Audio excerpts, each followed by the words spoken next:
So this one finishes up the last major project for 2019.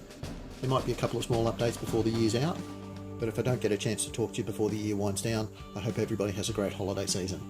The little subscribe animation elements that you see here, I've downloaded all the raw Chroma Key elements to the members area of my website, where you can download them and use them for yourself, so you might like to check those bits out as well.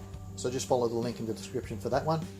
Do let me know if there's something in particular you'd like to see me add, but I will be adding new content to the members area all the time. I started out this project using a resin casting as both the pattern pieces and as a size reference for what I needed. As in similar projects, I started out by cutting up the resin into its individual component pieces. This gave me both a size reference along with the pattern pieces that I would need to cast the parts in metal.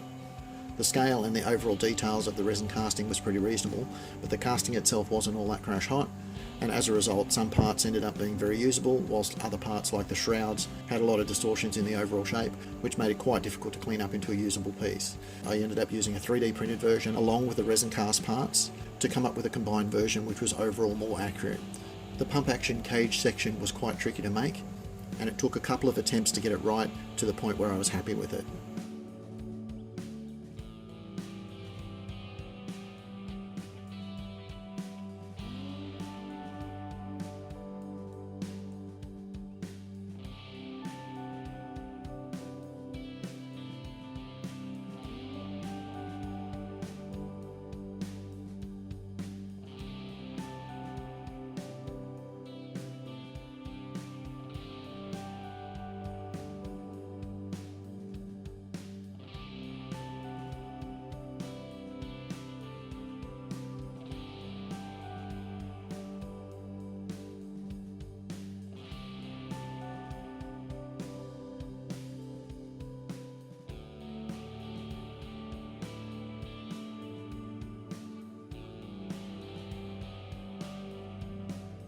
Cutting out the larger slots into the metal was relatively straightforward, but when it came to the small slots for the pump action section, there wasn't really any room for error in terms of getting it right.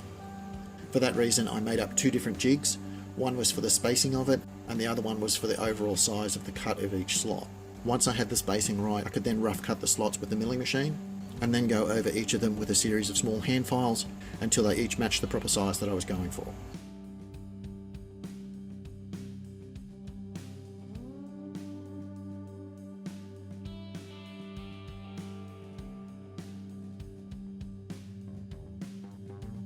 Where possible, the manufactured parts were made from stock materials, but there was quite often still a lot of shaping necessary to get them to match the look that I was going for those manufactured parts.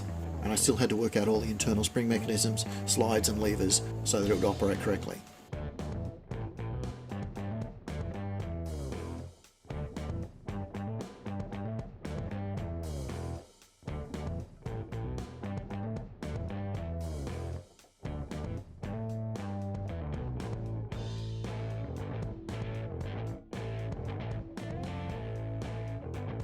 Once I had all the roughed out manufactured parts sorted out, I was then able to turn my attention to how I would make up the cast parts. The shroud pieces needed to be made up in two matching shells that would come together and enclose all the internal mechanisms, and by using a combination of the 3D printed and the resin cast pieces, I was able to make up a nice sharp pattern piece that I could then use for the metal casting. Once I had the pattern pieces made up, I roughed out the internal area of them to cut down on the amount of metal that was needed in the cast.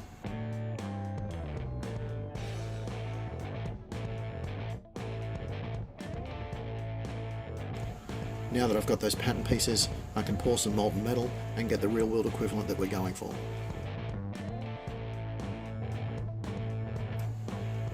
Once that's done, the raw cast pieces need to be cleaned up and hollowed out so that both halves match, and so there's enough room between them for the internal working components.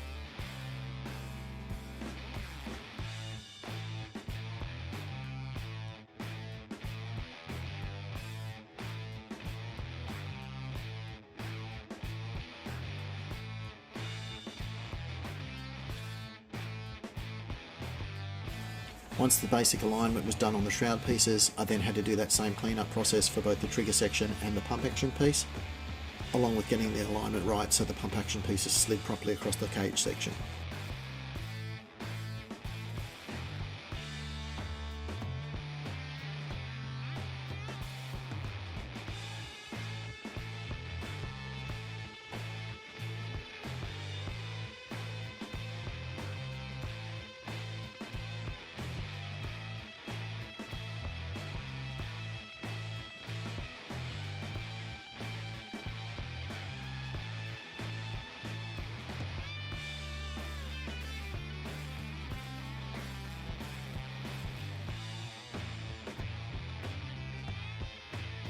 There was a lot of test assembly required in the build, essentially just to make sure that everything would fit and operate properly, which meant a lot of putting it together to test, see what was in the way, adjusting and readjusting until it was right.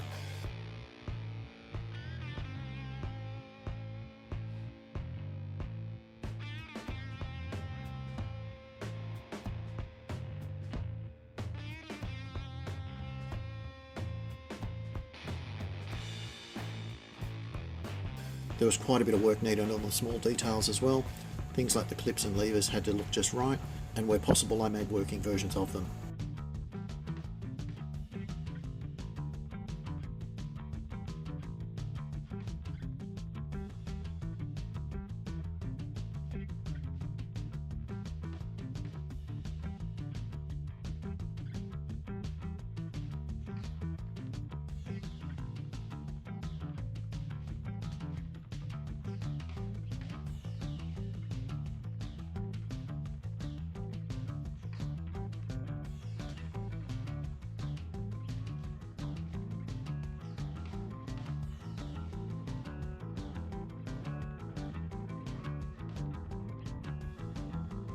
For the number counter, I used an old broken circuit board that was off an electric treadmill and cut away the back surface of it until it was the right size that I needed. I then used a small LED light strip to backlight the numbers. The light itself was stripped down from a battery operated headlamp that just operated off 3 AA batteries. I then broke down the internal components that came from that little torch and then mounted them inside the magazine section so that they could provide power to the light.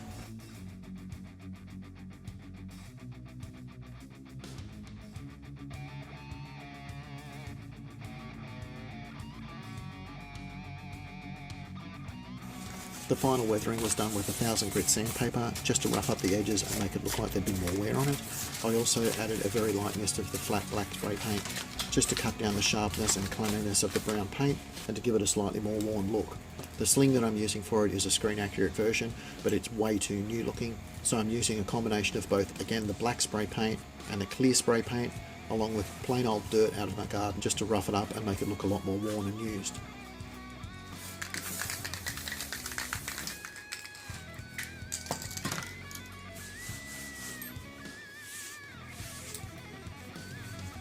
And once all that's done, it's just a light wipe down with some machine oil, and the project is finally finished.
So I've got another one of these cabinets to build.